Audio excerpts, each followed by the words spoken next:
How's it going, guys? I'm your host Caravan Gaming. Welcome back to a very special Adventure Quest video. And so you guys can see from the title, yes, it's finally here, me beating the level 500 supposedly unbeatable Nightbane in 2022. So ever since I did my level 300 beating level 300 unbeatable Carnex video in 2021, a lot of you guys have requested for me to do the Nightbane one as well, and so here it is. Alright, so for Nightbane, what is different from Carnex is that you can't use Book of Burns to cheese him simply because his fire resist is minus 50% and you cannot use any form shift like your Prime Chaos Orb or whatever to scramble his resistances. Okay, on top of that, he also has 500 luck, which means that there is a very high chance that he'll go first. Okay, even with 250 luck, initiative boost armor like your H series or your Whispering Raiment and the ambush potion, there is still a good chance that he'll go first. And on top of all of that,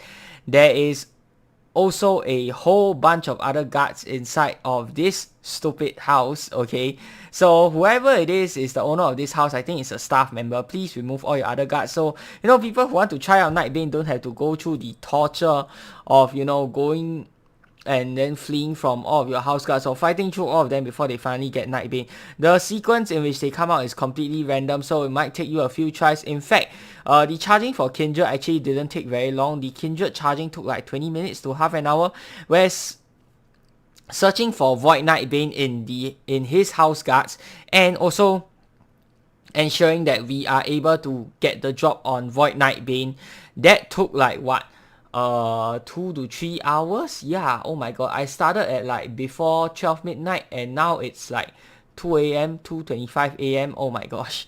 Okay, so finally it is finished. Did manage to complete it. So this strategy was actually not invented by me. Okay, this strategy, to my knowledge, I think the first person that I saw did it was actually Draco Shadrack, aka Karmagasm. So he has a video up on his channel using a very similar strategy. Okay, so the key things that you need are Geocastellum ropes here. So Geocastellum ropes, what it does is you have to stack up the Castellum barrier 14 times, and once you hit the magic number 14, means that you'll take 0 damage from all sources for 9 turns. Okay, that is really key because Nightbane hits the damage cap per hit, so no matter what you do, you are not going to be able to avoid his attack. That's one thing. And secondly, you will also not be able to tank his attack unless you use Gwen's strategy, or it's on Mighty Shadow Fox's channel. Gwen also beat the fight using a different strategy, but that one uses a $100 Z token package, and no way in heck am I going to get a $100 token package just to beat this boss. Okay, so this is a more free to play friendly strategy. Okay, so Geocastellum rope, stack it up to 14 times, and once you run out, you want to keep on stacking it again and again. Okay, don't bother Purple Rain with this guy, don't bother all your other fanciful status effects because they are not going to do much when it's a level 500 boss. Most of the time he's going to save, so save against whatever rolls you're going to make against him. So save your SP for the Castellum barrier. Secondly, Kindred armor. Okay, you want ideally around 10,000 charges. That doesn't take very long to charge, to be very honest. Okay, you can go a little bit lesser. For me, what I did was 10,000. I think that was pretty safe. Okay, so obviously you want to Kindred Strike, that's one thing to nuke. And second thing, you want to use the weapon, the Kindred weapon, and toggle the auto hit every single turn. Otherwise, you're not really going to be able to hit Nightbane because he has 154 MRM defenses, which is super duper high. And also, you can make use of the shield to regain your SP. That's what I did in my video. For Draco, I know he used the werewolf sub-race, the vampire sub-race, sorry, to regain his SP, and a bunch of other stuff for regaining SP. For me, I didn't feel like changing my sub-race just for the sake of making this video because I was lazy, and on top of that, I also didn't want my strategy to be exactly the same as his. So what I did was I made use of the healing inside of the Kindred shield. That means that it doesn't matter what build you are or what class you are, you'll still be able to use this strategy. Okay, so I had 250 strength, 250 luck, and 250 dexterity. Okay, those are the stats that I used. His was a little different.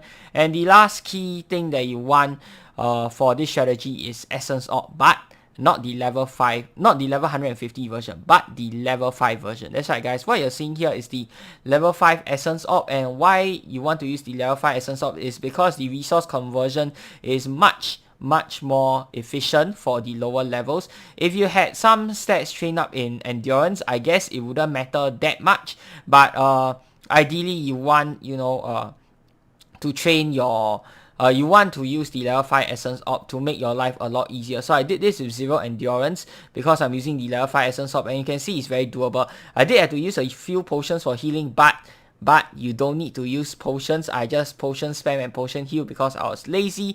And granted, this is a challenge fight, I guess it doesn't really matter, right? You can heal through other sources. I know Draco healed through his Vampire stuff, as well as he also made use of the Fey Wanderer pet to heal. But right now, the Fey Wanderer pet, I just checked it out, the healing is no longer bugged, so yeah, you don't get a full heal anymore from one hit of panic. Okay, so his video, it's a little bit outdated because you can't use the Fey Wanderer to full heal your SP bar anymore. That being said, you don't really need it because you are using the Kindred shield for healing in my video. And yeah, this one, the toughest part was definitely finding Nightbane in the house, number 1, and number 2 is roll. Not only after you find him, you also had to roll for the chance to be able to go first, because if you don't go first using this strategy, then you're going to die.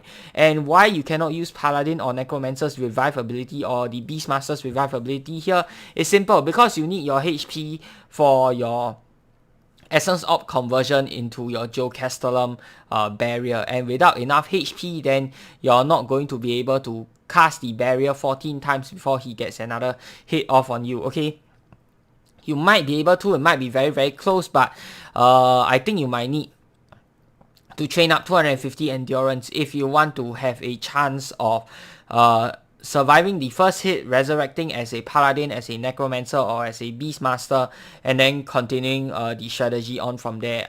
In my opinion, I think that it is better if you don't train endurance, because apart from HP wise and because of how efficient the conversion is, I don't think endurance is a super necessary stat. You can also put the stat points in dexterity into charisma if you like a little bit more boost from the Dunamis, okay, which I am using, but of course you don't have to. Ultimately, it is completely up to you. Draco used magic, I use melee, so yeah, either one works fine. And that's going to do it for this video, guys. Hope you guys have enjoyed the video. If you have, be sure to give this video a thumbs up, and of course subscribe to this channel if you guys would like to see more such future content. Till the next time, I'm your host Korriban Gaming. Peace out.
Let's sing a song full of hope, full of pain. Why don't you sing along, my friend? For it's our last refrain. Forever young, ever strong, ever brave. Memories like this never end. No, they don't fade away. So when I'm gone, oh, when I'm gone, I'll be right there, close to the sun. Keep holding on, keep holding on, and I'll be right there, close to the sun, close to the sun.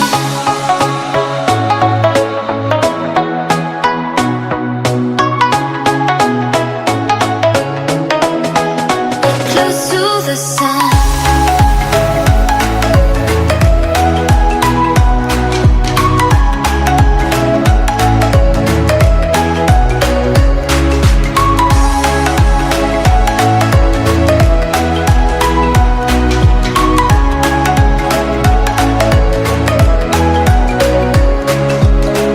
Here's to the ones who let shine through the rain, the ones who stood for something more. We won't forget your names. The tide is high, say goodbye, we're setting sail, and all those midnight secrets told, we'll take them to the grave. So when I'm gone, oh, when I'm gone, I'll be right there, close to the sun. Keep holding on, keep holding on, and I'll be right there, close to the sun, close to the sun.